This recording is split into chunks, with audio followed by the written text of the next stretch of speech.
দিল্লির বঙ্গভবনে এইমাত্র শেষ হলো মুখ্যমন্ত্রী এবং এনসিপিআই সেই হাই ভোল্টেজ রুদ্ধদ্বার বৈঠক, যে বৈঠক ঘিরে গত কয়েকদিন ধরে তোলপাড় চলছে দেশের রাজনীতিতে।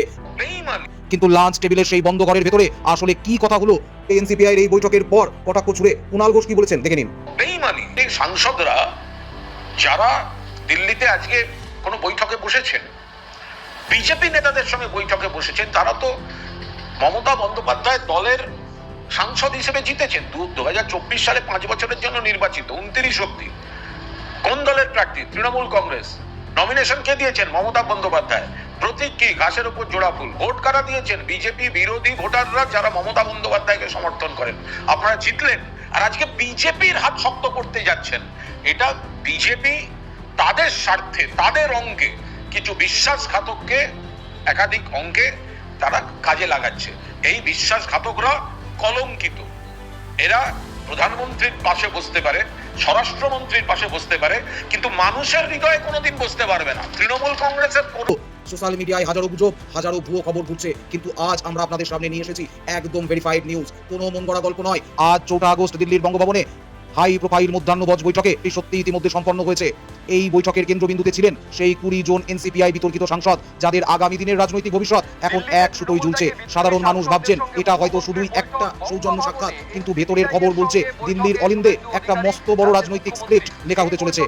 এবার আসা যাক আসল প্রশ্নে, কেন ডাকা হলো এই রুদ্ধদ্বার বৈঠক? সরকারি সূত্রের দাবি রাজ্যের বকেয়া টাকা আদায়, নতুন প্রকল্প এবং এলাকার মানুষের স্বার্থেই নাকি এই বৈঠক। কিন্তু দিল্লির রাজনৈতিক বিশ্লেষকরা বলছেন অন্য কথা। তাদের মতে লোকসভা বা বিধানসভার আগামী সমীকরণ ও নতুন কোনো শক্তিশালী জোট গঠনের লক্ষ্যেই এই গোপন ব্লুপ্রিন্ট তৈরি করা হয়েছে।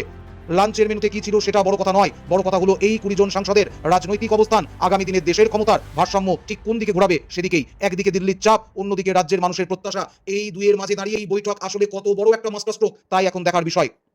কিন্তু এই হাই প্রোফাইল বৈঠক নিয়ে পশ্চিমবঙ্গের এবং দেশের সাধারণ মানুষ কি ভাবছেন? সাধারণ মানুষের একাংশের মধ্যে তীব্র ক্ষোভ ও বিভ্রান্তি দেখা দিয়েছে। সোশ্যাল মিডিয়ায় মানুষ সরাসরি প্রশ্ন তুলছেন ভোটের সময়। সোশ্যাল মিডিয়াতে মানুষ সরাসরি প্রশ্ন তুলেছেন ভোটের সময় আমরা এক সমীকরণ দেখে ভোট দিই, আর ভোটের পর নেতারা বঙ্গভবনে বসে অন্য সমীকরণ তৈরি করেন। অন্য একদল মানুষ আবার অন্য কথা বলছেন। তাদের মতে রাজনীতি যাই হোক, আমাদের রাজ্যের উন্নয়ন দরকার। মুখ্যমন্ত্রী যদি দিল্লির দরবারে গিয়ে আমাদের হকের পাওনা আদায় করতে পারেন, তবে এই বৈঠককে স্বাগত জানানো উচিত। অর্থাৎ সাধারণ মানুষ এখন পুরোপুরি দুটো ভাগে বিভক্ত। একদিকে রাজনৈতিক বিশ্বাসের লড়াই, অন্যদিকে পেটের টান আর রাজ্যের ভবিষ্যৎ। এই ভিডিওটি করার আগে আমি প্রতিটি তথ্য পুঙ্খানুপুঙ্খভাবে যাচাই করেছি। এটি কোনো রটনা বা ফেক নিউজ নয়। দিল্লির বঙ্গভবনে হওয়া এই বৈঠক আগামী দিনের রাজনীতিতে একটি বিরাট ঝড় তুলতে চলেছে, যার প্রভাব খুব তাড়াতাড়ি আপনারা মাঠের রাজনীতিতে দেখতে পাবেন।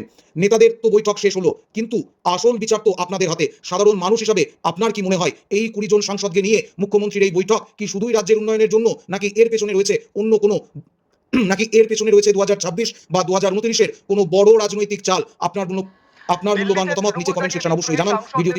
ভিডিওটি সবার সাথে শেয়ার করুন, যাতে সবাই আসল সত্যটা জানতে পারে। আর এইরকম প্রতি মুহূর্তের 100% ভেরিফাইড ব্রেকিং আপডেটের জন্য আমাদের পেজটি সাবস্ক্রাইব করুন।